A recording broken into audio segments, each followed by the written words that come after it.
Oh my God, it's the same shirt. So it's the same day, actually. I was just recording this in sections. Anyway, part 4. Today's video is on arriving in Thailand. So in the past, I've already talked about us getting the dogs here, getting our tickets, selling our house, and selling everything. Now we're back here in Thailand, and first question many people ask is, well, where were you going to live when you moved back here? Well, unlike a lot of people, we actually had a place to live as soon as we arrived. My in-laws, had a room already there. When we built a house here 4 or 5 years ago, we built it with the intention that one of the rooms in there would be ours to live in. And every time we've come back to Thailand, we've always stayed in that room. So we always had a place to stay. Had its own bathroom and everything. So it worked out really good for us. We had our own place. So the day we arrive, my wife calls her brother and says, hey, pick us up at the airport and bring a truck. He shows up with his truck. We put all the stuff into the back of his truck, and it fit perfectly, all the luggage, the dog crates, and in the cab were us and the dogs. And my brother-in-law not really happy having 4 dogs bouncing around in his truck, especially since one of them just seemed to not like him at all and just kept growling at him the whole time, which was like, dog, don't growl at the driver, please, and don't snip at him. But that's how we had a place to stay. If you're moving here and you don't have a place to stay right away, you will have a problem. You don't want to just go to a hotel because a lot of things in your paperwork of moving here asking for an address. They're not looking for the name, of a hotel. They're looking for a physical address. And that may be something you want to consider, that if you're moving here, I'm hoping that you've already chosen a place to live. At least a city, and predominantly a condo that you've decided to rent for 3 months at least. And from there, we decided, what are we going to do? We couldn't decide where we wanted to build our house. We knew we wanted to build one, but we weren't sure if we were going to build the house that I've shown in other videos on the land that we already owned, which we had land, but we weren't sure if that's where we wanted to live on because of where its location was. We only purchased it as an investment, not as a plan to actually live. It actually turned out we did. But for 3 months, we just stayed over in what we refer to as the greenhouse, still today because it has a green roof, until we tried to figure out what we were going to do. But let me tell you how the fun part of the day went. So we arrived in, what time did we arrive? It was late in the afternoon. It was like 4:30, 5 o'clock in the afternoon. By the time we got out of the airport, the sun was already down. By the time we got to the house, it was probably 8:30, 9 o'clock at night. We were exhausted, to say the least. We went to sleep because we already had a bed in the room. And the next morning, we go to the car dealership to go buy a car because we knew we needed a vehicle right away. That was a lot of fun because you go to a car dealership and you have a bag of cash in your hand, and they don't know you have a bag of cash. Just carrying my backpack, and they were working out the agreement on the price of the car, and they're doing the financing of it, and we keep trying to bring on the price on it as best we can by saying, okay, how about if we do this? And they come down to the price. Okay, well, how much is the base price thing going to be? Basically, keep lowering the price down. They say, you know what? After we got the price where we wanted it, we say, you know what? We'll just pay cash. And they just whipped out and they go, boom, here you go. And the dealer's like, because I guess they don't sell a lot of cars in cash out here. Most people finance them. But for us, we needed a vehicle. We needed it tomorrow. We didn't need it now. And we needed something they had on the lot right then and there.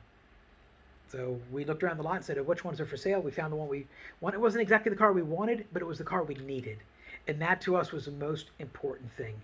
Buying something that we needed, not something that we wanted. It turned out to be a great buy for us. The car's lasted us now almost coming into 6 years. Car gets phenomenal gas mileage. We've driven all over Thailand with it. Super comfortable, not had a single maintenance issue. It's a Mitsubishi Atrage, which is this 4-door sedan version of the Mitsubishi Mirage, the little 3-cylinder engine. It's comfortable, not much power, but for driving around the city or just all the driving we've done around Thailand, it's been fantastic. So that was getting into Thailand. The first 48 hours were hectic.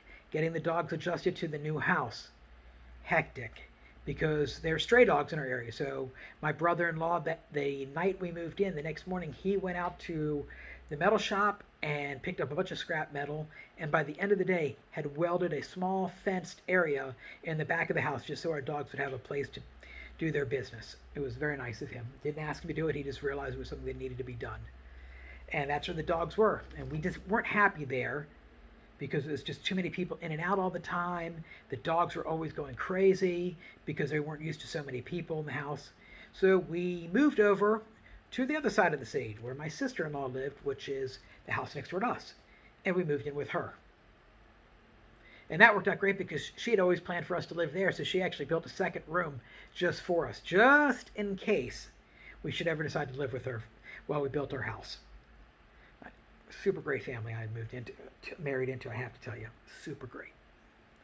And we stayed in that house from May until December 30th. Stressful. Because their hours and our hours and their dogs and our dogs, it was never a good mix. But we had to deal with it while we're waiting for our house to be built. And that was its own stress. If you were going to build a house in Thailand or build it anywhere, my recommendation from my own experience, and I've done this enough times to know, do not use family. It seems like a great idea. Don't use family. Because it may look cheap. It won't be.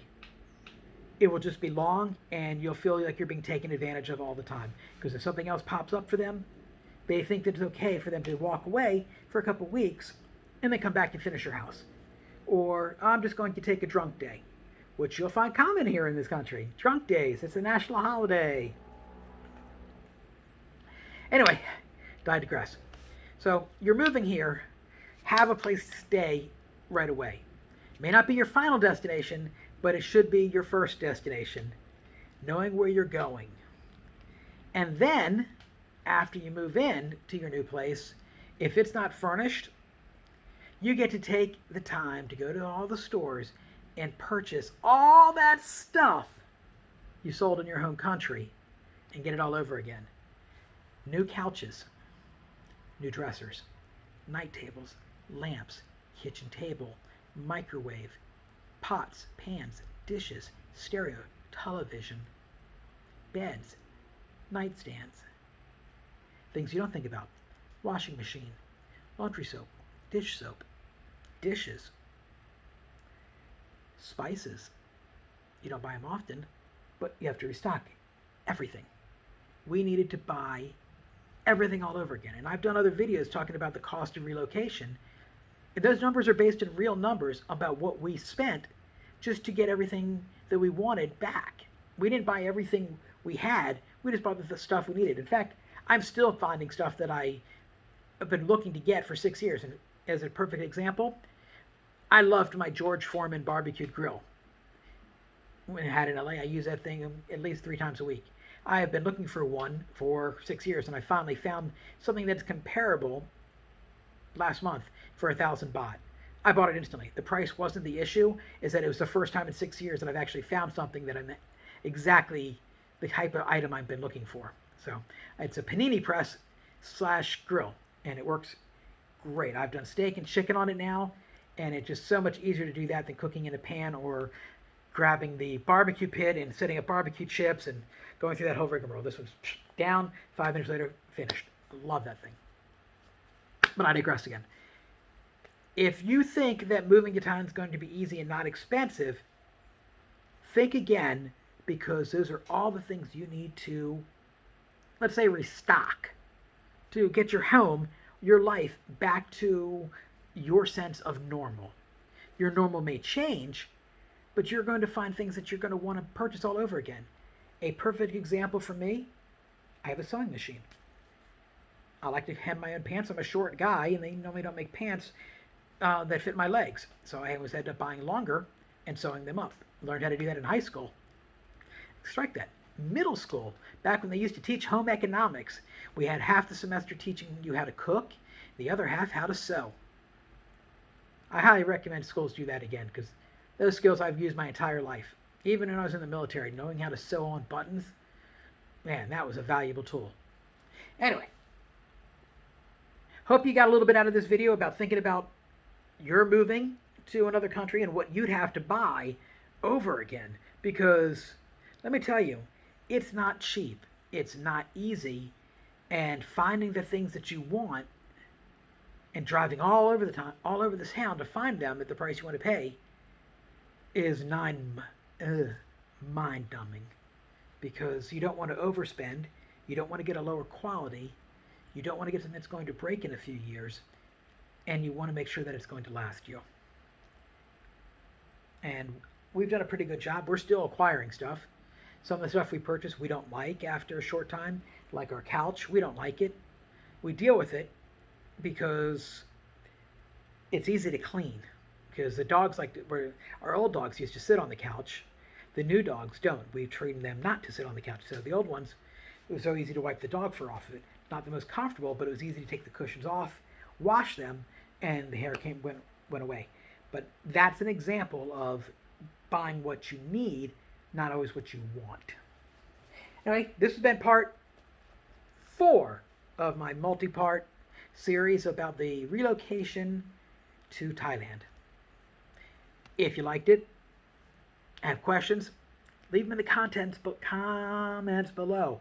I'll answer them. Promise you. I love answering people's comments.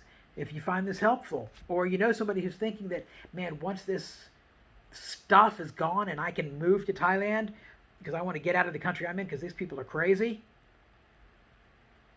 share this video. I'll be more than happy to share my experiences of moving here. It's been Ross and Rayang. Wait for part 5.